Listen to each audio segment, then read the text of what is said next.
Market లో invest చేసి మీ డబ్బులు డబుల్ చేసుకోవాలనుకుంటున్నారా? సుందరరామిరెడ్డి గారి సెమినార్ కి అటెండ్ అవ్వండి. నమస్తే రమ్య గారు. నమస్తే జయ. ఏదైనా మంచి స్టోరీ చెప్పండి అండి. సీరియల్ చెప్దామా? షూర్, తప్పకుండా. అలాంటివే కావాలి మనకి. అంతే. ఇది కథా సరిసాగరంలోది శ్రీదత్తుడి కథ. శ్రీదత్తుడు. ఇంతకుముందు శ్రీదర్శనుడి కథ ఒకటి చెప్పుకున్నాం మనం. ఈవిడు శ్రీదత్తుడు. ఓకే, బాగుంటుంది కథ. పూర్వం మాళవ దేశంలో యజ్ఞదత్తుడు అని ఒక బ్రాహ్మణ ఆయన ఉండేవాడట. ఆయన చాలా పూజలు చేసి ఇద్దరు మంచి చక్కటి కుమారులని అన్నాడు. పెద్దవాడి పేరు కాలనేమి, రెండోవాడు విగత భయుడు. బాగున్నాయి పేర్లు. అయితే వీళ్ళు చక్కగా బుద్ధిమంతులుగా చదువుకున్నారు. కానీ కొంత వయసు వచ్చాక తల్లిదండ్రి గతించారు. ఓహో. వీళ్ళు ఏం చేశారంటే తమ దేశం నుంచి కొంచెం వేరే ప్రాంతానికి వెళ్ళిపోయి పాటలీపుత్రం వెళ్ళారు. ఇక్కడి నుంచి మాళవం నుంచి పాటలీపుత్రం వెళ్ళి అక్కడ ఒక గురువుగారి పంచం చేరి చదువుకున్నారు. చదువుకుంటే పిల్లలిద్దరూ చాలా బుద్ధిమంతులు, చక్కగా గట్టిగా చదువుకుంటుంటే గురువుగారు ఏం చేశాడట, తన కూతుళ్ళిద్దరిని వీళ్ళిద్దరికీ ఇచ్చి పెళ్లి చేసి తన దగ్గరే ఉంచుకున్నాడు. అయితే తనకి కాలనేమికి చుట్టుపక్కల చాలామంది స్నేహితులు ఉండేవాళ్ళు. కొంచెం బాగా చదువుకున్న వాళ్ళకి డబ్బులున్న వాళ్ళ స్నేహాలు అవుతాయి, వీళ్ళ తెలివితేటలు వాళ్ళు వాడుకుంటారు కదా. తనకి చాలా కుళ్ళుబోత్తనంగా ఉండేది. ఏమిటి వీళ్ళంతా తెగ సంపాదించేసుకున్నారు, ఇదంతా డబ్బులున్నాయి, మనకి లేవేమిట్రా అని. లక్ష్మీదేవిని ఉద్దేశించి ఎన్నో హోమాలు చేశాడట. అయితే హోమాలు జరగ్గా ఒకసారి లక్ష్మీదేవి ప్రత్యక్షమైందట. అతనికి ప్రత్యక్షమయ్యి, ఇన్ని హోమాలు చేసావు నన్ను ఉద్దేశించి, నీకు తప్పకుండా ధనం లభిస్తుంది. కానీ నువ్వు ఏం చేసావు, ఒక దుష్టబుద్ధితోటి ఈర్ష్యతోటి చేసావు, కాబట్టి నీకు మరణం మంచిది రాదు. ఓహో. ఇతరుల మీద ఈర్ష్యతోటి హోమాలు చేయకూడదు, హోమం నీకోసం చేయాలి. నువ్వు ఈసుతోటి చేసావు కాబట్టి దొంగచావు వస్తుంది, నీకు సంపద మాత్రం వస్తుంది, కుమారులు కలుగుతారు, అన్నీ బాగుంటాయని చెప్పింది. సరే, చావుకి ఎట్లా అయితే అయింది, బతుకు బాగుండాలి కదా అనుకున్నాడు ఆయన. కొంతకాలానికి ఈయనకొక కుమారుడు కలిగాడు. బాగా సంపాదించారు, విపరీతంగా డబ్బు వచ్చింది. ఏ చిన్న వ్యాపారం చేసినా కలిసి వచ్చిందనమాట. ఎక్కడి నుంచో వచ్చి పడిపోలా, అదేలేండి, కలిసి వచ్చింది. ధనం ధనం బాగా కలిసి వచ్చింది. చిన్న పెట్టుబడులు కూడా బాగా ఇబ్బడి ముబ్బడిగా లాభాలు వచ్చినాయి. ఒక కుమారుడు కలిగాడు. కలిగితే సరే, ఇలాగా శ్రీ వచ్చింది, పిల్లాడు వచ్చాడు కాబట్టి శ్రీదత్తుడు అని పేరు పెట్టుకున్నాడు. చక్కటి వాడు శ్రీదత్తుడు. అయితే ఈయనకి తమ్ముడు ఉన్నాడు కదా కాలనేమికి, విగత భయుడు. అక్క చెల్లినే పెళ్లి చేసుకున్నారు. ఈ విగత భయుడు భార్య కొంతకాలానికి పాము గరిచి చనిపోయిందట. పిల్లాడు ఇంత వాడయ్యాక చనిపోతే ఆయన ఒక భార్య అంటే చాలా ప్రీతట. సంసారం మీద రోసి ఇక్కడ ఉండలేక ఆయన సన్యాసం తీసుకుంటానని ఇంట్లో నుంచి వెళ్ళిపోయాడు. అన్నదమ్ములు ఇద్దరి సంపదకి వారసుడు ఎవరు మిగిలాడు, ఈ శ్రీదత్తుడే మిగిలాడు. అయితే ఈ పిల్లాడికి చిన్నప్పటి నుంచి మల్ల యుద్ధం, రెజ్లింగ్ అంటే చాలా ఇష్టం. బాపన వస్తాదు అని రాస్తారు కథలో. వాళ్ళు ఉండరు కదా తక్కువ. ఆ రోజుల్లో బ్రాహ్మణ పిల్లలు ఏం చేసేవాళ్ళు, యజ్ఞయాగాదులు, పౌరోహిత్యం, యజ్ఞయాగాదులు అవే చేసుకునేవాళ్ళు. శాస్త్రం చదువుకోవటం, వేదం చదవటం, క్రమాంతం, ఘటాంతం, జనాంతం, అట్లాగా ఘన జట అలాంటివి చదివేవారు. వేద విద్య చదువుకునేవాళ్ళు. ఈ పిల్లాడికి మాత్రం ఎందుకనో చిన్నప్పటి నుంచి కాస్త కత్తిడాలు వాటిని తిప్పటం బాగా, మల్ల యుద్ధం అంటే అతనికి ప్రీతి, యుద్ధ విద్యల మీద ఎక్కువ ఇష్టం. చాలా బాగా నేర్చుకున్నాడు, మంచి యాక్టివ్గా ఉండేవాడు. ఆ ఊళ్ళో మల్ల యుద్ధ యోధుల్లో మంచి పేరు వచ్చింది 22 ఏళ్ళు వచ్చేసరికి. అయితే ఏమైంది, ఆ ఊరి రాజుగారు, వీళ్ళున్న ప్రాంతానికి రాజుగారు వల్లభశక్తి ఆయన పేరు. ఆయన ఈ పిల్లాడిని చూసి ముచ్చటపడి, కుర్రాడిని చూసి తన కొడుకైన విక్రమశక్తికి దోస్తీ చేయించాడు. మా వాడితో పాటు ఉండు, రేపొద్దున అవసరమైతే మంత్రిత్వమో లేకపోతే సైన్యాధిపతో ఏదో ఒకటి అవుతాడు, మంచి డబ్బులు కలిగిన కుటుంబం. సరే, ఆయన ఏం చేశాడు, ఈ విక్రమశక్తికి తోడిచ్చి ఇద్దరిని కలిపితే దుర్యోధనుడు భీమసేనుడు లాగా ఉన్నారనమాట వాళ్ళు. అంటే ఒకళ్ళకొకళ్ళకి లోపల పడదని కదా అర్థం. అయితే ఈ అబ్బాయికి ఏంటంటే పెద్ద రాజ్యము ఆసక్తి అలాంటివి ఉన్నవాడు కాదు కదా. ఏదో తమ ఇల్లు వాగలే, తమ వ్యాపారం, తన సరదాలు. ఇప్పుడు వ్యాపారంలో డబ్బు వస్తూనే ఉంది, అబ్బాయి సరదా, ఈ జిమ్ సరదా తీరుతూనే ఉంది. ఈ ఊర్లో రకరకాల పోటీలు జరిగేవి. ఈ పోటీలకు వచ్చిన వీళ్ళు ఫ్రెండ్స్ అయిపోయేవాళ్ళు. బాహుపాశాలి, వజ్రముష్టి అని ఇద్దరు ఫ్రెండ్స్ ఇతనికి. వీళ్ళతో పాటుగా అక్కడి నుంచి ఇక్కడి నుంచి అవంతి దేశం నుంచి దాక్షిణాత్యులు చాలామంది ఈ పోటీలకు వచ్చినప్పుడల్లా అట్లా కుదిరి ఇతనికి ఏంటంటే మంచి సింహబలుడు, ఆ బలుడు, ఈ బలుడు, ఉపేంద్ర బలుడు, తర్వాత నిష్ఠురకుడు, ఇట్లా 5-6 ఫ్రెండ్స్ మొత్తం కలిపి ఒక 1/2 మంది ఇతన్ని ఎత్తుకు మోసేంత స్నేహితులుగా తయారయ్యారు. ఏదైనా ప్రోగ్రామ్ అంటే అందరు కలిసిపోయి చెరువుగట్ల మీద గంగానది తీరంలో అక్కడ ఇక్కడ ఆటలు ఆడుకునేవాళ్ళు, పోటీలు పెట్టుకునేవాళ్ళు. ఇవన్నీ ఏమిటి గేమ్స్, ఈ సరదాలు ఉంటాయి కదా. అయితే ఒకసారి ఏమైందట, గంగా తీరంలో కలుసుకోవాలని పెట్టుకున్నారు. ఆ పూట అక్కడ భోజనాలకి వెళ్ళారనమాట. వెళ్తే రాజుగారి విక్రమశక్తి తాలూకు పరివారం, అతనితో పాటు అతని అంగరక్షకులు, అతని స్నేహితులు, అతన్ని శవాష అనేవాళ్ళు, వాళ్ళు గుంపు. అక్కడి నుంచి మన శ్రీదత్తుడు ఈయన తాలూకు ఈ బాహుశాలి వీళ్ళంతా ఉన్నారు కదా, నిష్ఠురొకడు గ్రూపు, వీళ్ళంతా ఓ గ్రూపు, 2 గ్రూపులు వెళ్ళారు.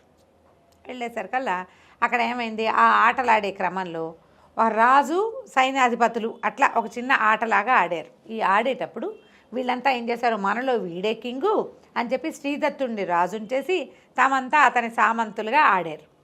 విక్రమశక్తి ఎలాగూ యువరాజు, అతని తాలూకు పరివారం అంతా అతన్ని రాజుని చేసుకున్నారు. ఇద్దరు రాజులు మాట్లాడుకోవటము, ఇద్దరు రాజులు యుద్ధం చేయటము, ఇలాంటి వ్యవహారం ఆడారు. ఆట వరకు చేస్తే ఈ విక్రమశక్తి కొళ్ళు మండిపోయింది. వీళ్ళిద్దరూ కలిసి ఫైట్ చేసేటప్పుడు రెండో వాడు రాజు కాదు, ఒక బ్రాహ్మణ అబ్బాయి. ఆ అబ్బాయి తగ్గాలి. వాడు వాళ్ళ యుద్ధం చేయటమే ప్రాక్టీస్ ఉన్నవాడు. వాడు ఎందుకు తగ్గుతాడు? వాడు తగ్గపోయేసరికి ఇతనికి ఒళ్ళు మండిపోయింది.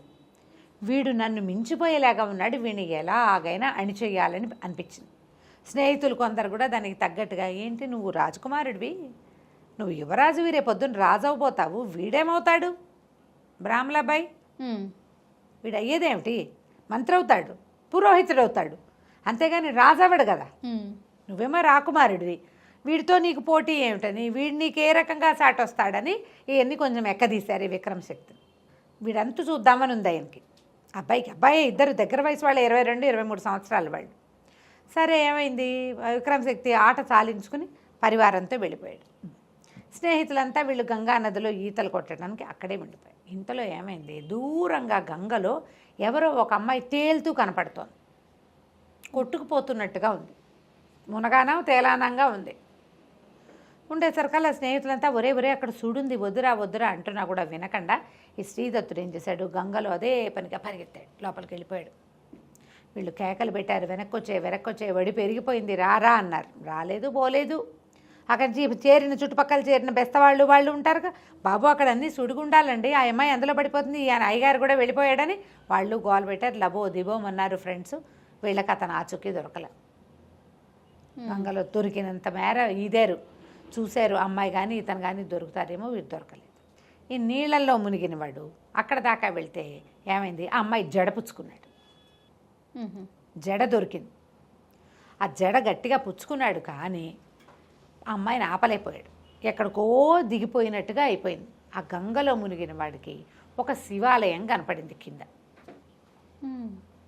ఎక్కడో వెళ్ళిపోయాడు అనమాట లోపలికి. అక్కడ నీళ్లు లేవు, ఒక శివాలయం ఉంది. ఏ అమ్మాయినైతే జడ పుచ్చుకుంది తను బతికించాడో ఆ అమ్మాయి కనపడలే, మాయమైపోయింది అది. ఇతను ఏం చేయాలో తెల్ల, చుట్టూతా అంతా తోట ప్రాంగణం చాలా విశాలంగా చాలా బాగుంది. అదంతా తిరగటం మొదలుపెట్టాడు. ఇక్కడి నుంచి మళ్ళీ గంగలోకి ఎలా వెళ్ళాలో తెలియలే. మన ఇల్లు వాకిలి కాదు, ఇది మన లోకం కాదు. పోనీ ఏ అమ్మాయి వెంబడబెడతాను వచ్చాడో ఆ అమ్మాయి అసలు కనపడేలేదు. ఇక ఏం చేస్తాడు, తిరుగుతున్నాడు, అటు ఇటు తిరుగుతూ ఉన్నాడు.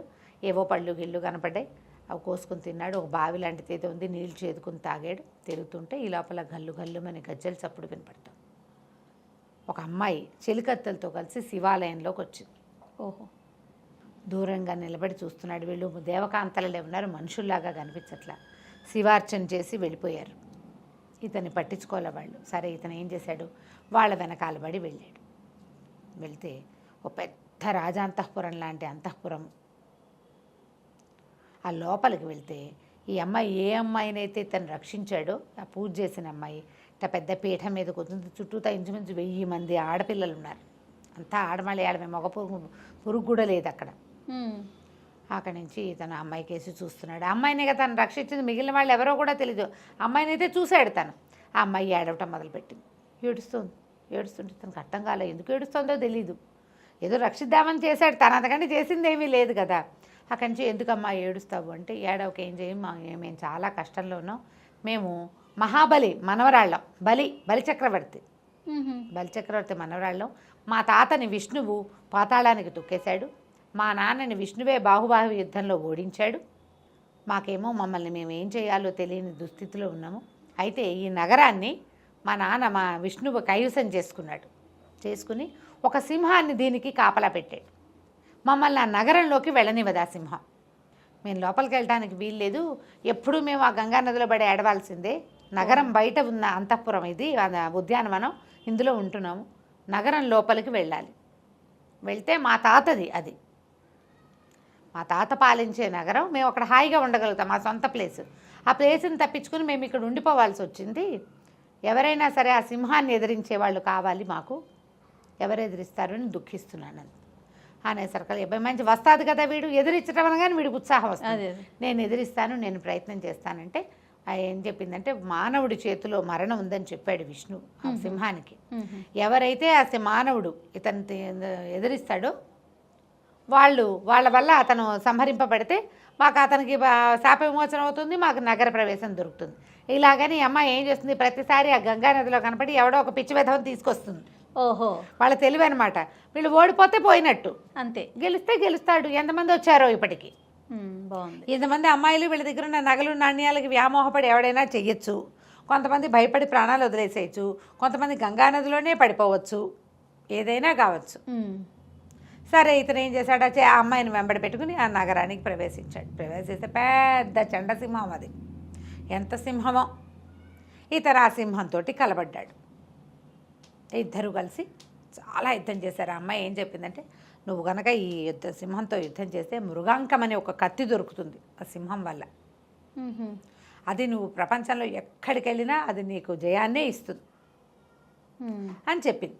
సరే కత్తి ఏదో కూడా లభిస్తుంది, ఇప్పుడు ఎలాగో వచ్చాం కదా అదేదో చేద్దాము. పైగా ఏంటంటే ఇలాంటి ఛాలెంజెస్ మీద ఆసక్తి ఉన్నవాడు, స్పోర్ట్స్ పర్సనాలిటీ కదా అబ్బాయి పాపం. దాంతో వెళ్ళి ఈ సింహంతో బాగా హోరాహోరీ యుద్ధం చేశాడు. సింహం కాస్త మరణిస్తే ఒక దివ్య స్వరూపుడు వచ్చాడు, యక్షుడట అతను. ఆ యక్షుడికి విష్ణువుని ఏదో అవజ్ఞగా ప్రవర్తిస్తే, ఎక్కువ కాదు చిన్నదే, నువ్వు ఇక్కడ కాపలా ఉండు, మనిషి చేతిలో మరణం సంభవించినప్పుడే నువ్వు యక్షలోకానికి వెళ్ళగలవు అని భగవంతుడు ఇతనికి ఇచ్చాడు శాపం, అనుజ్ఞ కూడా. అందుకని అప్పటి నుంచి ఇక్కడ ఎవరొస్తే వాళ్ళని తినేస్తూ కాలక్షేపం చేస్తోంది ఆ సింహం. సరే ఒక కత్తిని తీసిచ్చాడు, మృగాంకము దాని పేరు. ఆ కత్తిని చేతిలో పెట్టాడు. సరే ఆ కత్తి పుచ్చుకుని ఈ కన్యాంతపురంలోకి వీళ్ళంతా నగరంలోకి బిలబిల్లాడితే 1000 మంది ప్రవేశించారు, సంతోషంగా ఉన్నారు. హాయిగా 10 రోజులు 10 రోజులు అక్కడే తిరిగాడు శ్రీదత్తుడు. మెల్లిగా ఇతనికి ఏమనిపించింది, ఇక మనం భూలోకంలోకి వెళ్ళేది ఏముంది, ఇక్కడే ఉన్నాం, ఈ అమ్మాయిని పెళ్లి చేసుకోవటమో దీన్ని ప్రేమించడమో చేస్తే బాగుంటుంది అనిపించింది. అయితే ఆ అమ్మాయి ఏమంది, వీడి ఆసక్తిని కనిపెట్టి వేలుకు ఒక ఉంగరం పెట్టింది. ఇదేంటంటే విషహారం, ఎలాంటి విషమైనా సరే ఈ ఉంగరాన్ని చూపిస్తే పోతుంది. ఓహో, ఇది నీకు నా బహుమతి, అలాగే మంత్రం వివాహానికి ఏముంది తప్పకుండా చేసుకుందాము. ఇక్కడ ఒక బావి ఉంది, ఆ బావిలో స్నానం చేద్దు, కానీ నీ కత్తి పుచ్చుకో, ఉంగరం పెట్టుకో, కత్తితోటి స్నానం చేస్తే అద్భుతమైన ఫలితం లభిస్తుందని నూతిలోకి దింపేసరికల్లా ఇతను నీటిలో బుడుంగుమని మునిగితే ఎక్కడ తేలాడంటే ఆ నీళ్ళల్లో తేల్లా. గంగానదిలో ఈ అమ్మాయిని చూసి ఎప్పుడైతే నీళ్ళల్లో దిగాడో, ఎక్కడ మునిగాడో అక్కడ తేలాడు. ఓహో, ఆ అమ్మాయితో వీడితోటి పని చేయించుకుంది అంతే. వీడిని వివాహం చేసుకుని ప్రేమించే ఉద్దేశం ఆవిడకి లేదు. కానీ తమకు చేసిన సహాయానికి ఈ విషహారమైన ఉంగరాన్ని ఇచ్చింది అతనికి. కత్తి అతను సంపాదించుకున్నదే, అతని కత్తి అతనికి ఇచ్చే పంపించేసింది. అక్కడ తేలేసరికల్లా ఈదుకుని బయటకు వచ్చాడు. గంగలో నుంచి బయటికి ఈదుకుంటూ వచ్చేసరికల్లా నిష్ఠురకుడు అతని స్నేహితుడు కనిపించాడు. అతను ఇంటికి నడిచి వెళ్తూ ఉంటే మన వాళ్ళంతా ఎట్లా ఉన్నారు ఏమిటి అని అడిగేసరికల్లా నిష్ఠురకుడు అన్నాడు, చాలా ప్రమాదం జరిగిపోయింది, మేము అప్పటి నుంచి వెతుకుతున్నాం, నువ్వు ఎట్లా కనపడతావు, ఏమవుతావు, ఏమయ్యావా అని మేము చాలా వెతికాం, ఏం చేయాలో తెలియని పరిస్థితిలో వెతుక్కుని మేము ఇంటికి వెళ్ళేసరికల్లా, ఇంటికి బయలుదేరాం. ఉండిపోయారు వీళ్ళు ఇక్కడ 3-4 రోజుల పాటు ఇక్కడే వెతుక్కుంటూ. అదేలే మేము వెనక్కి వెళ్ళేసరికల్లా ఒకడు ఊళ్ళో నుంచి ఒకడు పరిగెత్తుకుంటూ వస్తున్నాడు. ఒకడు మనకు తెలిసిన వాడు ఏం చెప్పాడు, ఊళ్ళోకి వెళ్ళబోకండి, వల్లభశక్తి మరణించాడు, రాజు మరణించాడు నిన్న మొన్నట్లలో. మరణించంగానే విక్రమశక్తిని రాజుని చేశారు. అతనేమో ఇతని కోసమనే, ఈ అబ్బాయి కోసం, శ్రీదత్తుడి కోసం ప్రయత్నం చేశాడు. తండ్రి శ్రీదత్తుడు ఇంట్లో లేడని చెప్పేసరికల్లా శ్రీదత్తుని దాచి ఇలా అబద్ధాలు చెప్తున్నారని ఆయనని కాలనేమిని శ్రీదత్తుడి తండ్రిని కొరతేయించాడు. దొంగ మాటలు చెప్పాడని.